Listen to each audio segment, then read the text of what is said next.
Hello everybody and welcome to Wyatt Family Farm.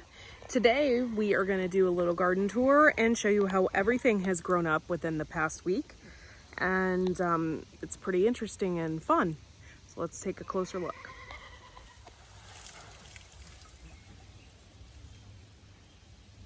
Okay, so over here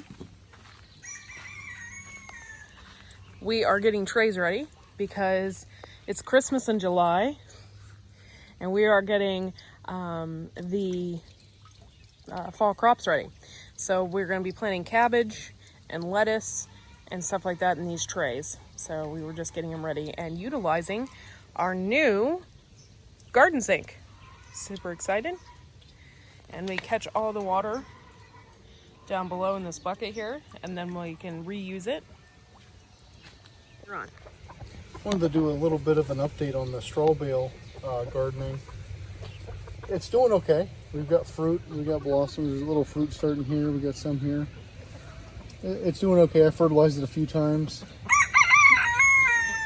Decent growth, but I can show you what the difference is between here and growing in soil too. The same exact type of tomato plant, but it's doing pretty good. It's going to produce. I'm happy with it. I guess if it's the only choice I had, I would definitely grow in straw bale. But because you can grow around the sides and everything, it's definitely a usable growing medium. I can't wait till the end. I want to kind of try to see the root growth that's inside of this thing. I might pop the bale open and use it to top some beds or something for winter. But I'm really curious to see what kind of root growth is inside of this bale. I was back here checking out the straw bale, and I peeked over and I see our first butternut squash hiding back here on the 30 foot of squash vines we have. They're planted all the way over there. They go all the way down that side beside that raised bed. They're reaching over there to that trellis. And this thing has just gone wild. But yeah, this is our first fruit that we've seen. Seems like it's pretty good. Okay, since we're already over here in this section of the garden, I don't know if we showed you, but we took everything out of this garden and then we put a bunch of eggshells in here, and we're starting to amend this garden bed. Over here, I have some wild chamomile that just decided to come up, and yes, chamomile does grow wild. But yeah, so usually in your driveway? Usually in the driveway, not in the beds. Over here, these are still my Black Nebula carrots. I let them in a little bit longer, and look at this. Ladybug action! Where'd it go? One underneath the leaf. Oh, one underneath the leaf. But I got ladybug action going on in my carrots. It's good, right? And over here is our giant pumpkin plant. This one is actually doing better than that one down there. And this is the sugar pie pumpkin, and I have one that is developed. I don't know if I can get it. Oh, there it is. You can kind of see. Look at that, guys. We grew pumpkins. So exciting. So exciting. Cannot wait. Marigolds that I had planted in early spring by seed are just now starting to come up. And I got a little nasturtium planted in there as well. Everything in these beds have grown super, super slow. And I was a little concerned because I didn't get any beans on my dragon tongue bush beans. And I was like, what's going on? I saw buds. I'm like, maybe they're just not being pollinated or something's going on. And I took a little closer look, and they're actually on the inside. You can see one there, but they're actually on the inside of the bush, and I wasn't seeing them, and they were getting huge. So I harvested them yesterday. Our celery here is doing fantastic. Look at that. That's not even one of the That's good not ones. even one of the good ones, yeah. See, it's actually starting to form like the good stalks of celery now. It took forever, but it's actually starting to grow. Yep, it's doing wonderful. So yeah, I actually had beans when I thought I didn't have any. And the dragon tongue bush bean has this beautiful bud on it. I love their buds. So it's starting to come along. Over here is our onion bed. The ones that we planted by seed are doing excellent. These are the Elsa Craig.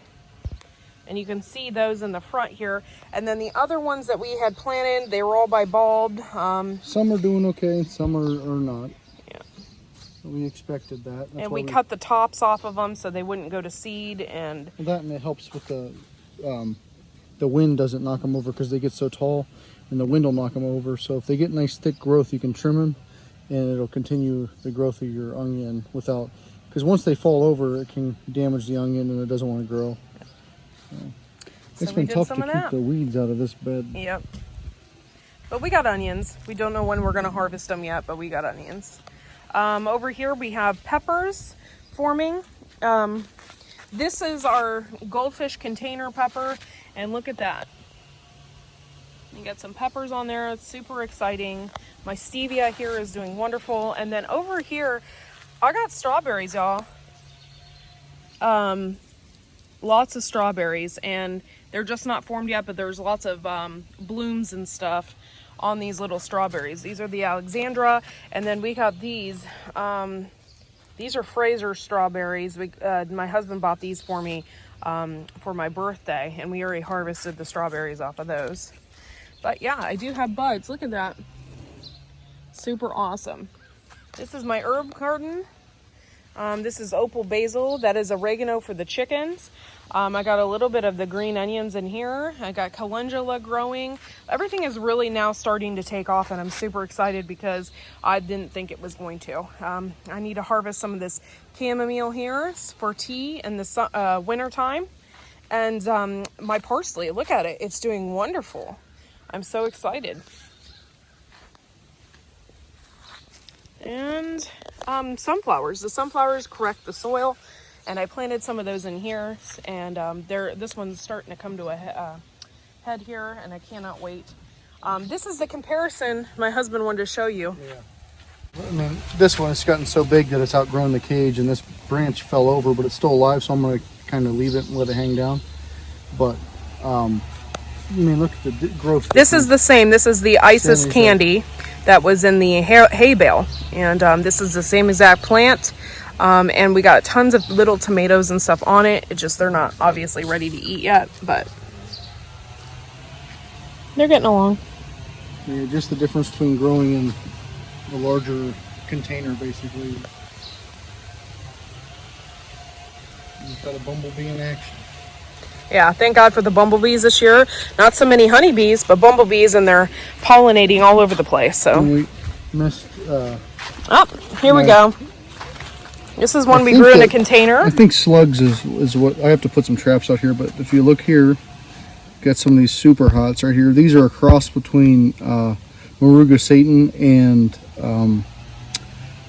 Carolina Reapers, so they're going to be pretty hot. But I got little peppers set on there, and you can see some more blooms and stuff, so I'm pretty happy with that. I'm going to try to save this plant over the winter.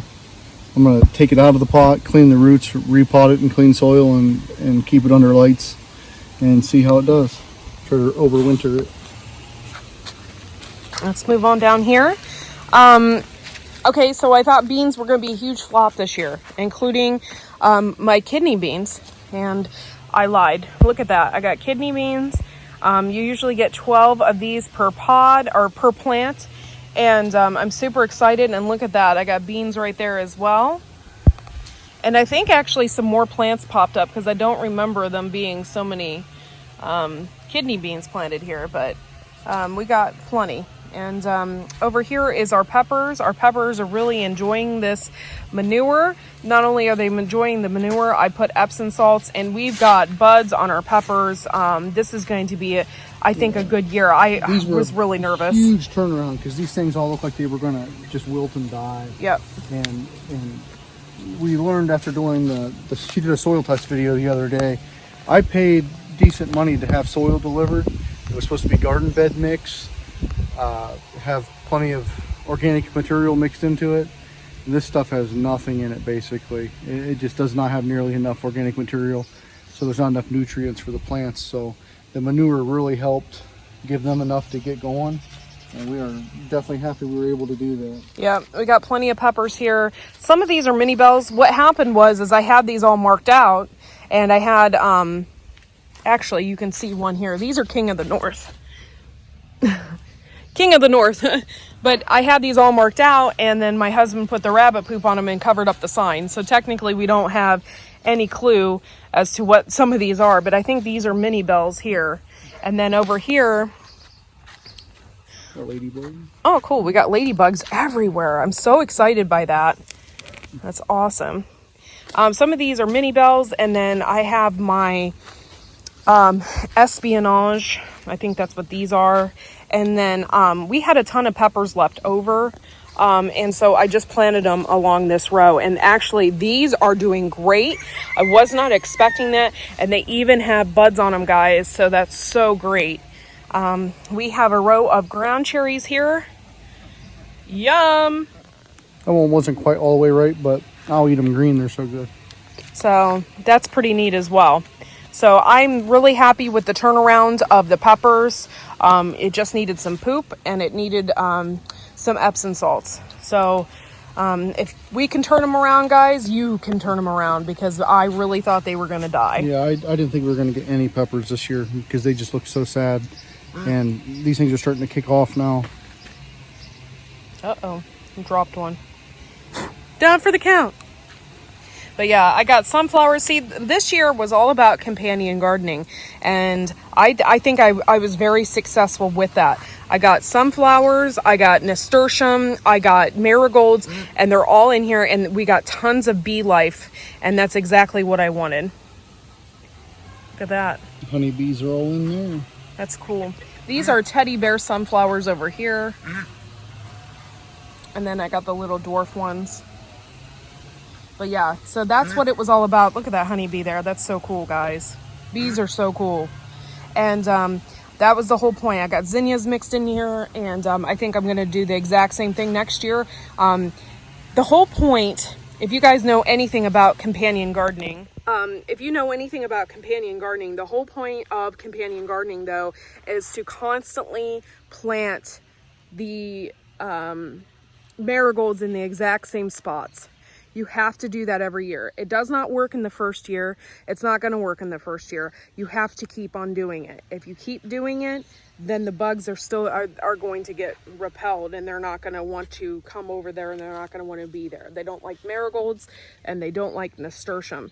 So we've got plenty of that planted, and I will do the exact same thing next year.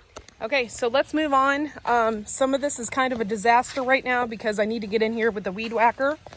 I also have borage, you guys. Borage I planted in here mainly for the bee action, because the more bees you have in your garden, the better, right? Look at these. These are all my zinnias. I planted valerian root in here. This is my main bed. I got rhubarb there. I got over here oregano, chives, but this is my main herb bed. And I planted the valerian root in there. My rose bush here is already bloomed, but my rest of my flowers are blooming, and my petunias are blooming, and my marigolds are starting to pop up, so I'm super excited about that. These over here are potatoes, and we thought that they were going to die out, but then they came back again. Yeah, I've never seen it happen before. These went to flower, they bloomed, and usually after that is when they start to die off. Well, these things bloomed, had their little fruits on them that potatoes get on them. Those fell off, and these things kept growing. Yep. So we're hoping for a good crop of potatoes in those buckets. We're really hoping. Let's go down this aisle. Now, this aisle is kind of scary, guys. I ain't gonna lie. Over here, I got some buzz buttons, and later on, I'm gonna make a tincture out of those buzz buttons. Here, I have a lot of weeds in here, but this is lemon balm. This is hot pink Swiss chard here. We're gonna harvest that soon. And then over here, I got carrots, guys. And I'm really excited about these carrots. Some of them look like they've died off. But let's go ahead and we'll take a closer look here. That's what I'm talking about right there. That's a decent sized carrot.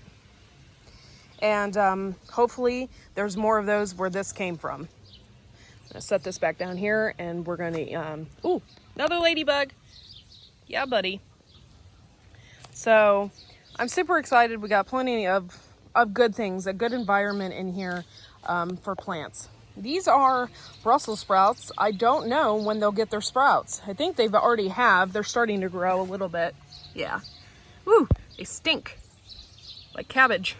But yeah, take a look. Oh, we got little sprouts growing, so maybe these aren't dead yet. That's exciting. And like I said, more nasturtium over here.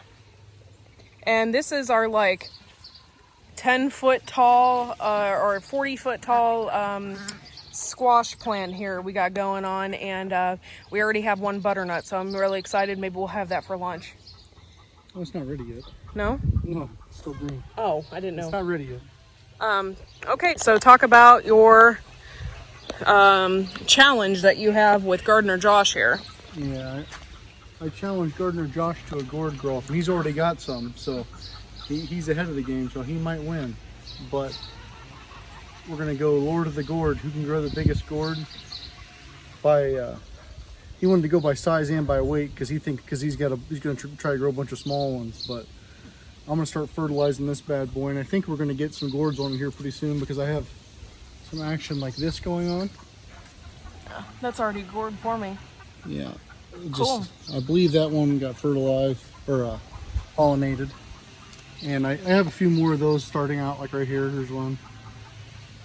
Look at that, guys. I'm going to feed this thing heavily. This is a Zucca gourd for those that did not know. And I've been spraying chive spray on it and everything else to keep off the bugs. This thing looks like a tree starting to grow at the bottom. It's so thick and like woody, the stem is. And we're going to try to feed that and get some big gourds. I'll probably have to put some, if it gets too big, I'll have to wedge some wood in here to support the trellis from falling under the weight if I get that lucky. But and I let some volunteer tomato plants that came up. I just left them there. I got another one over here too. Might as well take that tomato off because it's all cat faced. Well, it doesn't waste its energy trying to grow a bad tomato. It just smells, you guys. It smells in here like, it just smells like a fresh farmer's market. Not gonna lie. I got some of these straight eights from Walmart because I love cucumbers so much and I didn't start enough. So I got some straight eights in here and I got a straight eight in there. And this one doesn't look like it's doing so hot, but I got some straight eight right here. And I got some cucumbers right here mixed in with my nasturtium, and it also doesn't look like it's doing too well, but it's still producing. I think it's just too hot for it. Over here, I have my Chinese noodle beans, and they've really taken off with all the rain. I just hope to God we get some beans on them. I cannot wait to see them hang from this trellis. It's going to be absolutely awesome, guys. Okay, so over here, this is insane. We had some volunteer tomatillos. I think we're just going to go ahead and pull those out. This is all asparagus, and I usually leave this up so it can reseed itself. And I had some asparagus in here, and I'm really excited as well. All the asparagus that we planted in this bed has started to come up, and it's the purple.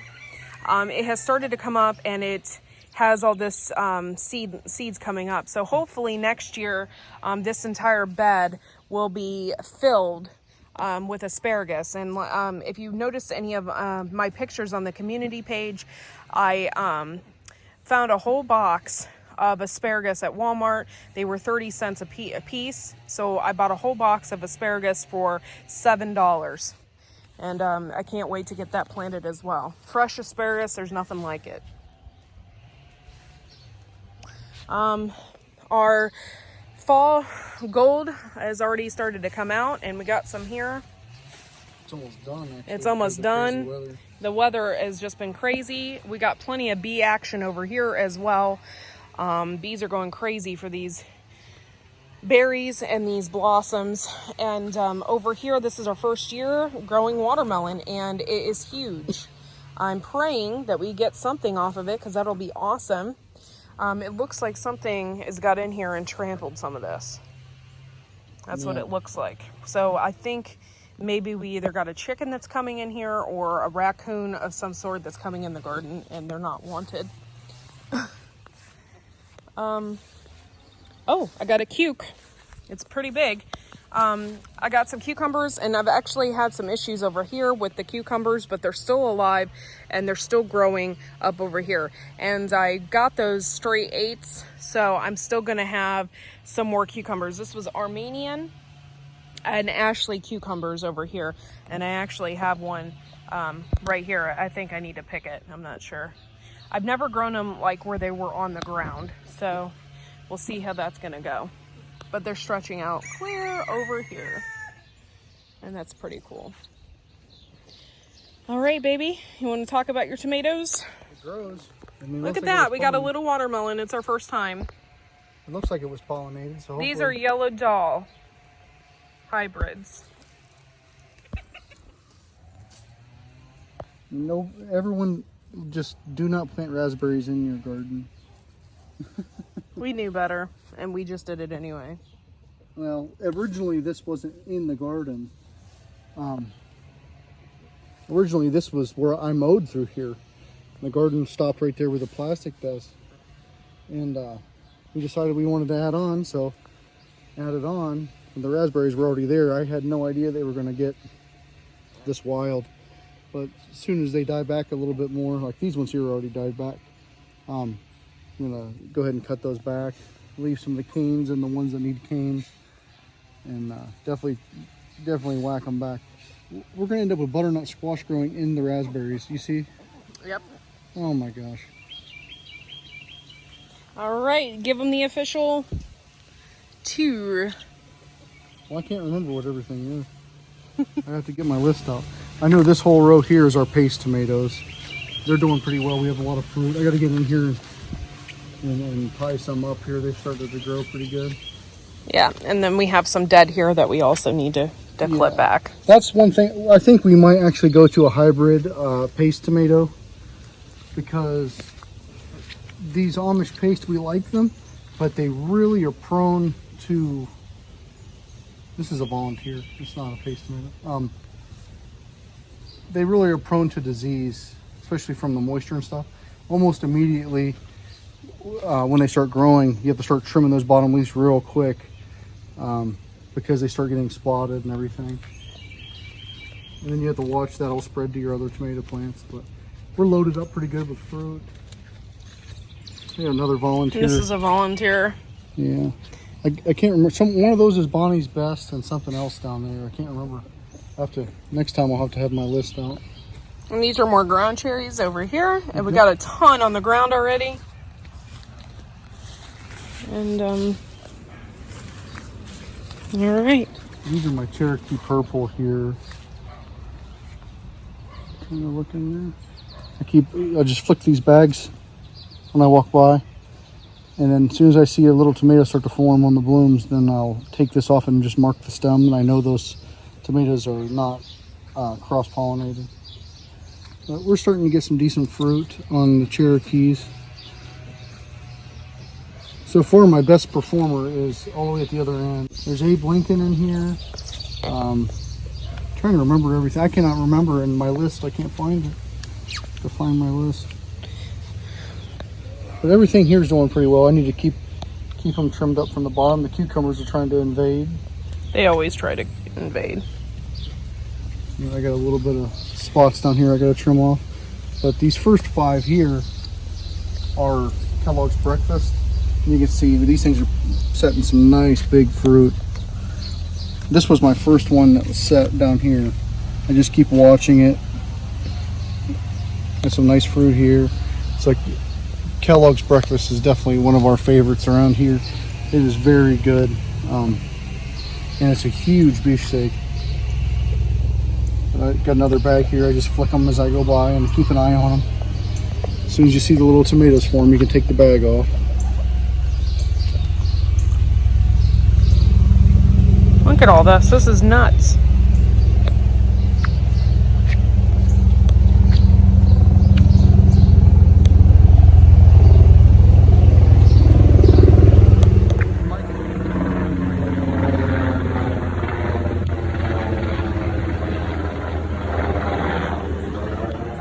Never a dull moment. No. There's always somebody doing something around here. If it's Not the neighbor making noise.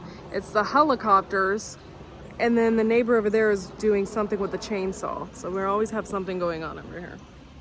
Yeah. And with, I try to keep the suckers off until the tomatoes get about 3 feet high. And then I'll pull them if I see them. If not, I don't worry about them too much. We've always had good luck with production. And I mean, they get crazy tall. We'll see if they still do this year because everything was stunted because of the crazy temperatures. He's got my head cut off. Sorry. But we'll see what happens this year. But either way, I think we're going to have a decent amount of fruit produced by the tomato plants. Okay guys, that's pretty much it. Thanks for watching. Make sure to like and subscribe to our channel. And do you have any last words? Grow something. We'll see you next time and have a good one.